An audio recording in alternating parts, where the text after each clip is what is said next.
ഒരു സൂത്രം കാണിച്ചു തരട്ടെ. നീ ഇത് കണ്ടിട്ടുണ്ടോ? കണ്ടിട്ടുണ്ടെങ്കിൽ ഇതെന്തിനാണ് ചെടിയെന്ന് അറിയാമോ? ചെടി എന്തിനാണെന്ന് എനിക്ക് പറഞ്ഞിട്ടുണ്ട്. പക്ഷേ ഇതിനൊരു സൂത്രമുണ്ട്. ഇത് കണ്ട, ഈ ചെടിക്കകത്തിരിക്കണം ഇതിനകത്ത് ഇത് അതിൻ്റെ വിത്ത് ഏതോ ഒരു ചെടിയുടെ വിത്താണേ. അതിനകത്തൊരു പ്രത്യേകതയുണ്ട്. അതായത് നമ്മളിങ്ങനെ ഇളക്കിയിടുമ്പോൾ ഇങ്ങനെ വീഴുവേ. കണ്ട ഇത് നോക്കിയാണ്.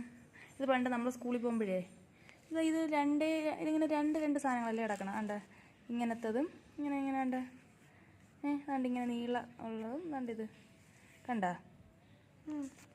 അപ്പോൾ നമ്മളിതിനെ പറയും ഇത് ആമയും ഇത് മുയലും. ആമയും മുയലും ഓട്ട മത്സരം നടത്തണം എന്ന് പറഞ്ഞിട്ട് നമ്മളിതിനെ എടുത്ത് വെച്ചിട്ട് ഇങ്ങനെ നമ്മൾ ഓട്ടിച്ച് കളിക്കുമായിരുന്നു. ഇങ്ങനെ ഓട്ടിക്കുമായിരുന്നു. കൊള്ളാമോ? നീ കണ്ടിട്ടുണ്ടോ ഇത്? ഈ ചെടിയുടെ പേരെന്തിനാണെന്ന് എനിക്ക് അറിഞ്ഞുകൂടാ. പക്ഷെ നമ്മളിതിനെ പറയും ആമയും മുയലും ചെടി എന്ന് പറയും. നോക്കി ഗൈസ്, നിങ്ങൾക്കറിയാമോ ഗൈസ് ഈ ചെടിയുടെ പേര്?